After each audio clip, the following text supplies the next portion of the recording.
Ladies and gentlemen. Ladies and gentlemen, you're watching GEEKCASTER, everything sci-fi, fantasy, and pop culture commentary. I'm Seven. We have Drew and we have Corey. All right, so we're gonna talk a little bit about the Odyssey. Okay. Didn't see it yet. Oh, you didn't see it yet? Oh. I didn't see it yet. That's next Friday. So. Okay. Okay. All right, Corey, you saw it already, right? Of course. All right. Well, I only got through the first act, so I'll say this so far, and I'll leave the rest. That it's an exercise in time and celebrity spotting. That's how I feel about it. So wait. To clarify, Seven, you only got as far as the first act. You went to the movies, you went to the theater, and only got one act in. Hold on. What? What? You were at the theater? Is this the thing? What? I'm just saying. Okay. We'll leave it at that, Drew. I guess I'll stop asking questions. But I'm curious as to why. Was there a certain circumstance? Somebody get the bubble circumstance. An emergency. Okay. So right, just checking. But yeah, so I think a lot of people would have seen it by our next show. So I definitely want to go in on that. Definitely got some strong opinions so far. But overall, Corey, give me one of these if we're doing the whole Greek thing. You know what? At the end of the day, I will give it a thumbs up. Okay. So we shall see. We shall see. I'll check it out. So I'll check it out. I've noticed, like we have a lot of really interesting conversations after the show and even before the show, and AI is going crazy. Like even one of the things that you shared with us, Drew, and you were like, "I hope this is AI."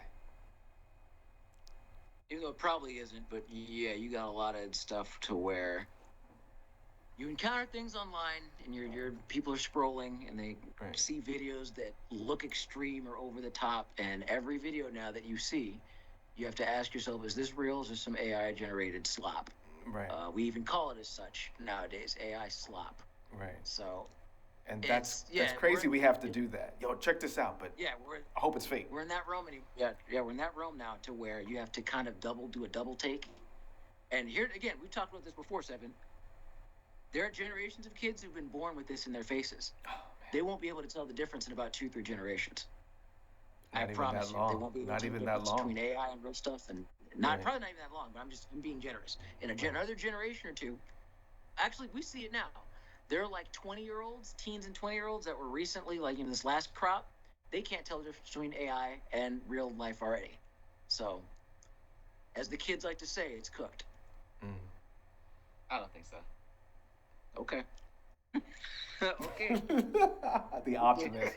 So, why is that, Corey? With anything, you can course correct, reverse engineer, blah blah blah blah blah. Mm-hmm. Where we're at in society is, and kids will tell you today, there is a lack of knowledge that they have been taught. They haven't been taught discernment. They haven't been taught how to, vet their sources, yada yada yada. I feel as though once we get to that point that you guys are talking about, we will be able to make the distinction between what's real, what's fake, because at this point, even the comment section, there's a lot of chat bots that aren't even real people that just incite some type of reaction, and we're getting to the point where we're being able to spot the bots. If we can spot the bots, we'll be able to spot the videos. I think we'll get to that point.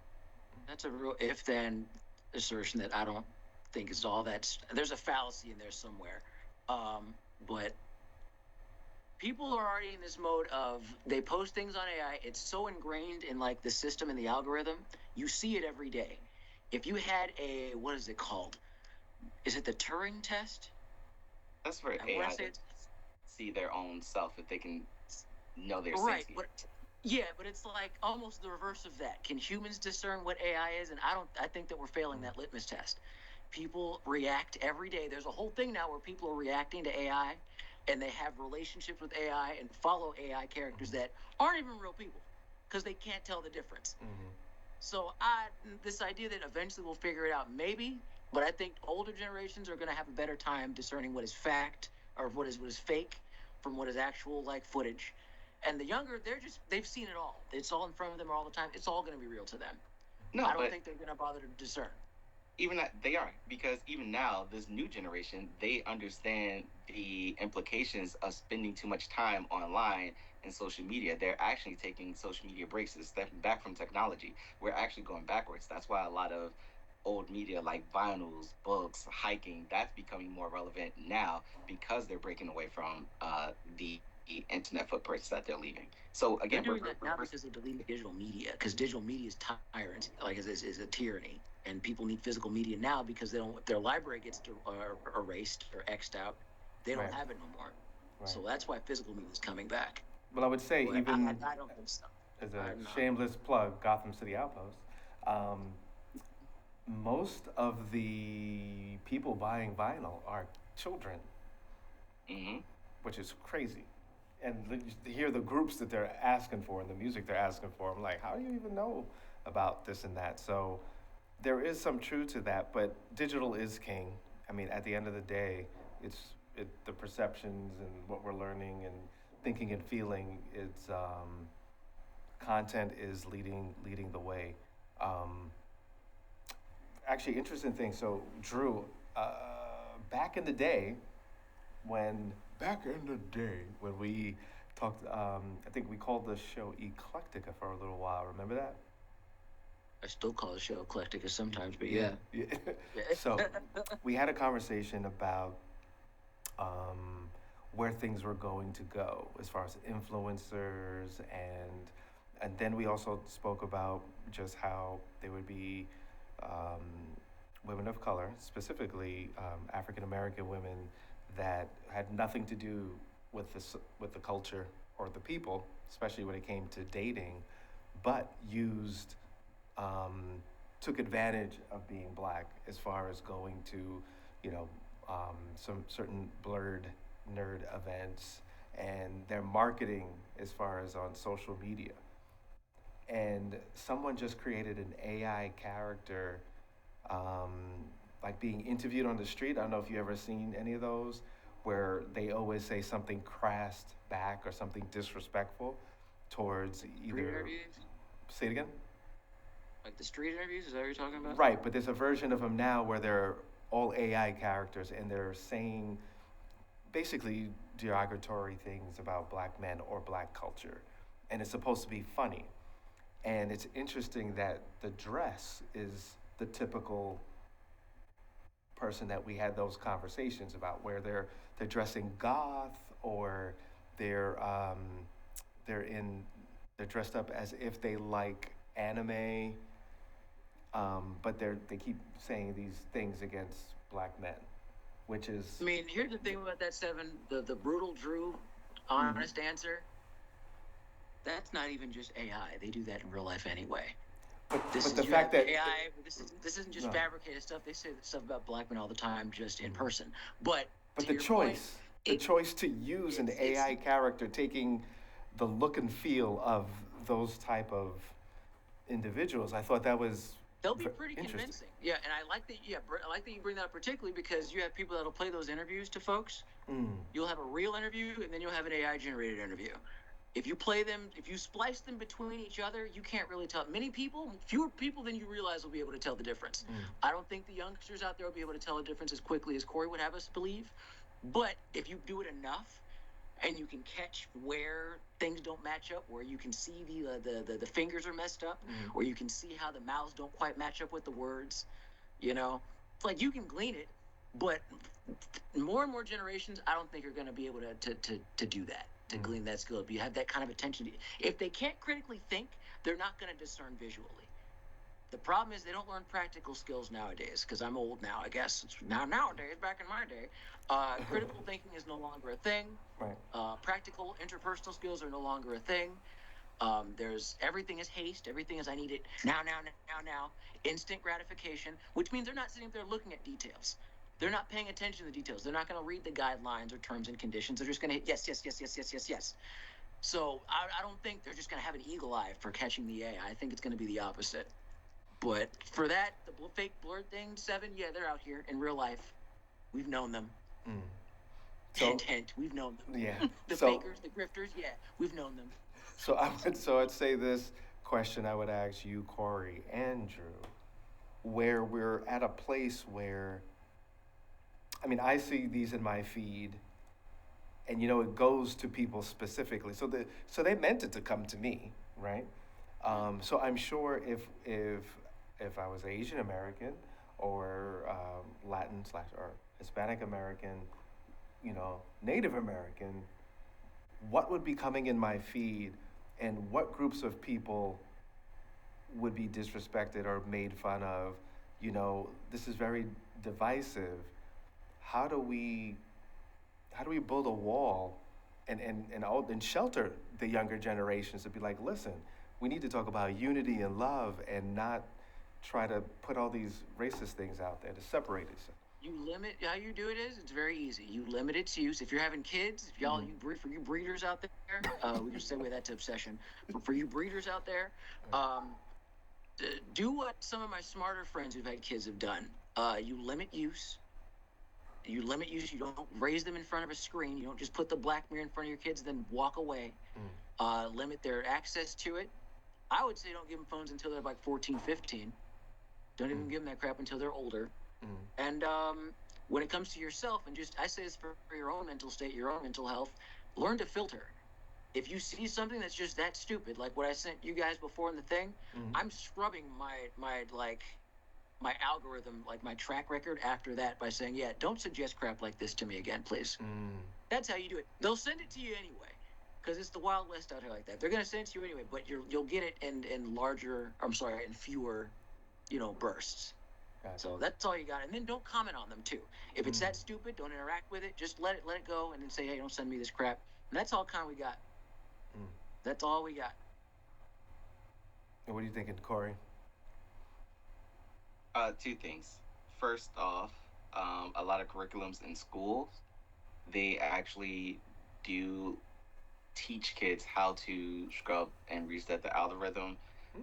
They're sending home notices about what's an appropriate time for screen time for kids so that they, take a break, because we're not going to get away from schools implementing media and things of that nature in their daily curriculum. But when they're at home, they don't have any control. So we're going back to the whole community raise kids and takes a village.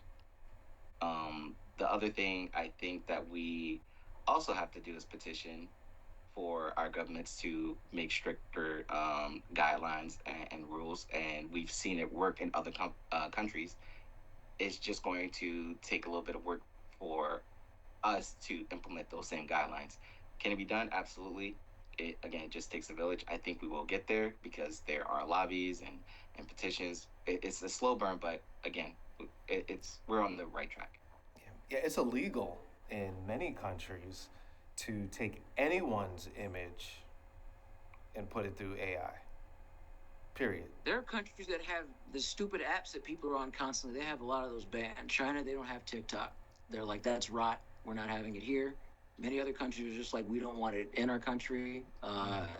It's not accessible. That's one way of doing it. But yeah, I'm not with this idea that we're just going to naturally somehow figure it out. I think that it needs to get a lot worse before people actually put brakes in check. And y'all never underestimate how much people prioritize loot over your well-being. Never forget that, because we're gonna sit up there and talk about, just keep yourself away from it. They should just make more things where they have stricter guidelines. I'm like, yeah, they're gonna say that until the OnlyFans money comes through, because that makes them however many billion per year. Right. So they're gonna prioritize that over the well-being of your mental health. So just say that's only true here. That's only true in this country. Other countries, they more don't countries allow than us. It's in more countries than us. Is would be more my point. It's America. It's a few other places too. Other countries will say, hey, we're not doing that. But besides us, there are countries that do. Mm. We're not the only one, but we're just a big doer of it. We're a big practitioner of it. So there's a group of young guys, actually high school, and they were talking about AI and all these different things, and it was very interesting.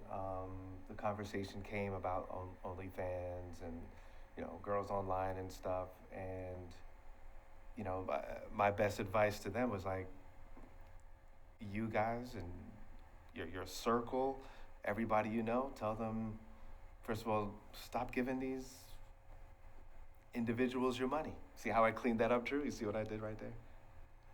I said it nice. Wait, what? I didn't say that. No. See how I said that nice?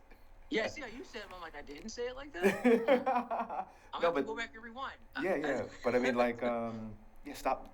First of all, money is hard to come by. It's you got to work really hard and respect yourselves. Don't give somebody money to see their toes. Do not do that. Do not do that. I mean, you'd recommend someone not to, but my thing is, people are going to do what they're going to do regardless. I'm on the 100%. Corcus way of thinking. 100%. You're going to do what you're going to do. Just move accordingly out here. Yeah, but just imagine. Move accordingly. Just imagine if we as men, right, start a whole revolution where what? No more of this OnlyFans and no more sending Cash App and all this other stuff. Just imagine all those little individuals. I'm trying to be really politically correct. Well, they actually have to get jobs, and they actually have to, get an education. Well, many of those guys do have jobs. No. I'm saying the women that they're funding. Oh well, then that's kind of the thing, isn't it? Because with the job market being what it is, and many of these ladies who go to these universities, they walk out with the whole degree and no practical interpersonal skills, no critical thinking skills. They know a list of details that they memorized out of textbooks, and boys, the ones that go. And then they're just kind of like, out here floundering out in the wind. So for a lot of them, OnlyFans is how they make their bread, how their income is primarily, through there. But yeah, to your point, Seven, I don't disagree. Guys, there's better things you can do with your time, energy, and money 100%. than wasting it on a picture of some chick's dingy toes. Right. But that being said, many boys don't have the it's not just drive, it's not a matter of motivation. It's just there's no incentive to, if not that, then how do you get those base needs met is usually the argument there. Right. Dating is a cesspool. So many boys are discouraged from doing that.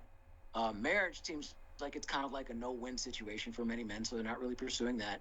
So what they do is they put that money and effectively intimacy into these transactional fake relationships with AI bots and women taking pictures of their toes and all that stuff. Right. So I have no answers. I'm just going over as an observer of it. I can just broadcast the news of that and just have my joke and commentary of let's see what happens. Let's see what happens. Because they don't make. Again, we can segue this into obsession, because relationships in themselves, trash shoot. The pursuit of a relationship, the courting process, trash shoot. So it's like, all right, what are you going to do? What's the alternative? Go the route of Her. Remember the movie? Her? Right. Yeah. I'll just take out an AI bot, I'll take a pro, or just, bow out entirely. So it's the Wild West out here, like I said. They say there's more male virgins living, like percentage-wise of males on the planet, there's more male adult virgins than ever before. Which There's is like dudes in their 30s now who are like straight up. We're getting closer to where you have men in their almost middle-aged, and it'll be like on some real life 40-year-old virgin stuff. Right. That is what that is, I guess. And like you said, to their needs, money is going. It just to whackness. That. Yeah. In a world where in a world where the stats come back as If men are being told whether this is absolutely true or not, I don't know. I have my thoughts and opinions. But in a world where men are told that 90% of them are unattractive and the only top 10% are worth a damn, what are those remaining 80 to 90% of men going to do? They're going to go and get their needs met elsewhere. They're either going to leave the country, they're going to get a digital bot. The minute that they make a synthezoid, an android thing, like a physical flesh model woman, it's over. It's a wrap. That's game. That's going to be a wrap. It's and again, I'm like, as the Joker, I'm like, yeah, let's see what happens. Let's see what this will take care of the population issue. Fewer people will be talking about toxic relationships. They're not in relationships. They're all just at home with their bots. There are no toxic relationships anymore. There are no children anymore. So we are in, children of men, but things will be quieter, right? Corey's shaking his head. Easier. No, he's the Things will be a optimist. little easier around here. I don't know. What are you thinking, Corey? Things will be much worse. Much worse. How so? I mean, people would just kind of be in their own clubbies. They have their own little ways. Girls don't have to feel creeped out about the guys who aren't 6 feet talking to them. It's it'll be peaceful, right? Playing devil's advocate, right? And actually, funny. It will cause a whole other set of problems. Oh yeah. All right, so if we're talking about men who aren't stepping up to the plate, so to speak, it's because they haven't been taught how to be men. They haven't invested themselves into being more attractive. It's not physically about looks. It's more about who you are, the vibe you get off, all these things you can learn. And we haven't taught men how to be men. Postmodern feminist. Huh? Regurgitated like a true postmodern feminist, Corey. But okay, go ahead. Actually, because I've the been men in should charge of just so learn many to be people. taller and learn how to pay and learn how to just say yes to whatever the woman says and learn how to be in the gym. It's like, dude. Meanwhile, the opposite of this, they're on OnlyFans for to make a whopping $100 a month, run through. Alcoholed up on pros, whatever. How many? One for every 4 girls are on antidepressants. So when you say the whole, mental health thing, it's not a matter of the other side is bettering themselves. They're just on drugs, and then going out and drinking and drugging themselves up, and then only making sure they bang the guys that are 6 feet and look like Chris Hemsworth, because that's the model. Yes, it is. No, totally. I can tell you the last so time to act like one side only has the problem. It's not a matter of the guys they're not dedicating themselves. They just don't care. Because they see that the other side doesn't care. So people just collectively just stop caring. Okay, all right. From the people that I've dated who, the last 5 people who are taller than me, we've had conversations that what men bring to the table pretty much is not attractive. It's not sustainable.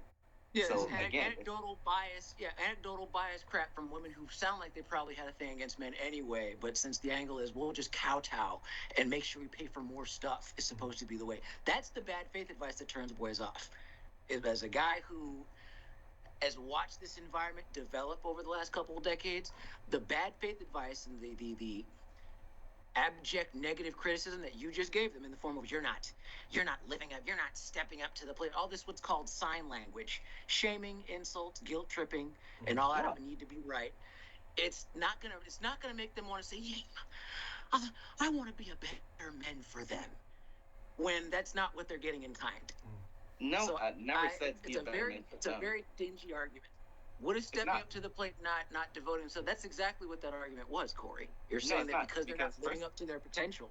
Yeah, they're not. If you're not investing in yourself, again, which a lot of men aren't, then what are you doing?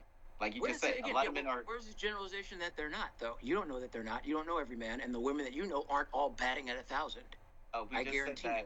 We just said that there are a lot more men, a lot more men who are isolated. There are a lot more men who feel like they're unattractive and they're not really viable to anyone in society. So that number actually is higher. You're blending in what I said, and then you're kind of mixing with what you said. I said they're not dating. Well, that statistic did not actually bring any. There's more information that needs to be out there, even though they're saying that this is the highest rate of adult men that are virgins that are out there.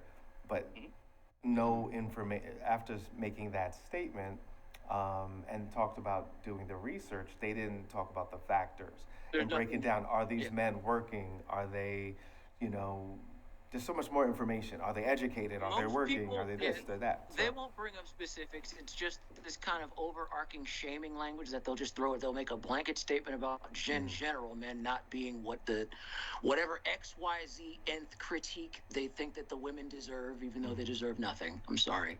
No more than what the men contribute. So when it comes to failed relationships, it's on both sides. I'm just to sum it all up. I'm tired of the angle that it's just the weight of that is just mostly shoved on the men because they're all just such losers and the girls are all just such winners. That's not what the landscape is. There are just as many, if not more, female losers who have lost their virginity at 12 because TikTok told them to. The opposite of that is, while the boys are all virgins, many, many of the women are just run through because they have access to all the guys online. They can sit up there and do this whole 98, that was it, 90-10 rule where most of the men are unattractive because they can sit up there and pick carte blanche the guys that they want in most cases. Or just give themselves to the guys that they want and then try to call the guys that they don't want losers, which is what happens. So we don't want to regurgitate that type of rhetoric. I'm not into that. I'm not with that. well, there's also a thing now. It's a two-sided problem. I think I sent that commentary about the lady that said, I will only, on my first date, I make sure the guys invite me to specific restaurants. And if they invite me to the wrong restaurant, I don't go and I cancel on the date last minute or do a no-show. So is that the boys? Yeah. So when they're not live there, when they don't agree to this, they're not stepping up to the plate and living up to their part as the man. I'm like, this is a grift. This is bad faith advice. Stop telling boys this. I agree they're giving boys bad faith advice, but it comes from, again, not criminal on you, Corey, but it comes from the excessive criticism that's aimed at men of them not living up to the women's expectations. I think that's a crap argument.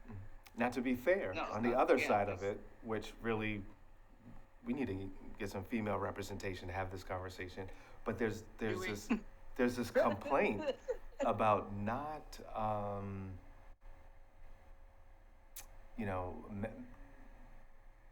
I'm good, I'm humble, I'm not materialistic. Why is it so hard to find a good, decent guy? Which is interesting. Somebody's lying. You guys, yeah, with that, do you guys want to hear my pitch for a reality TV show that'll be awesome? What?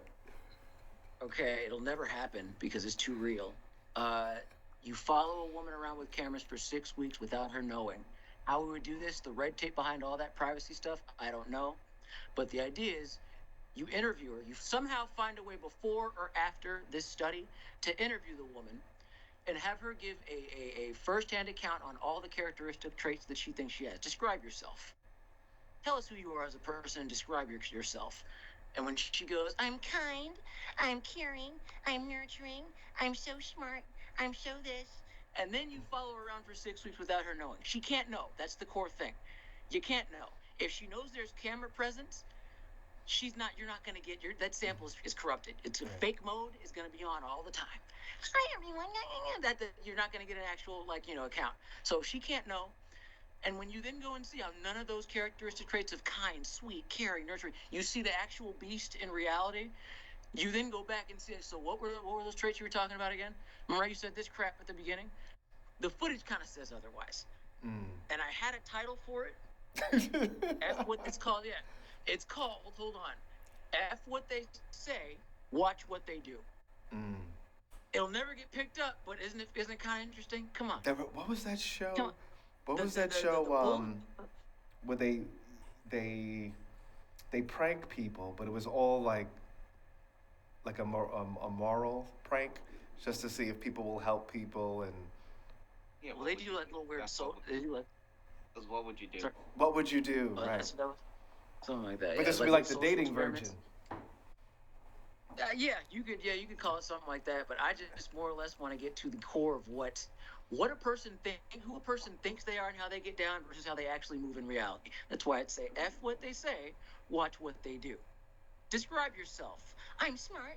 I'm caring. I know you because you hear it all the time. They all you do that really well, by the way. Same thing. You open with the same line of fake attributes that they don't really apply to. So when you follow them around in the streets and you see, wow, none of those things, not kind, completely inconsiderate, self-absorbed, completely insecure, rude, and it's stuff We like got about no four. interpersonal skills, no critical thinking. So it'd be a fascinating study in my opinion. Well, we're definitely gonna talk about this again and more, and definitely would like to get a female representation on this conversation. And before we leave, I just let everybody know Corey is not short, by the way. So he's a tall dude. So if you're talking to everybody taller than you, we need to talk, Corey. What are you doing? You hanging out with trees? Just DM Wait, myself. how The tall last is person I you, dated, Corey? 5'7". The Five last seven. person I Oh, talked to, that's she was like 5'10".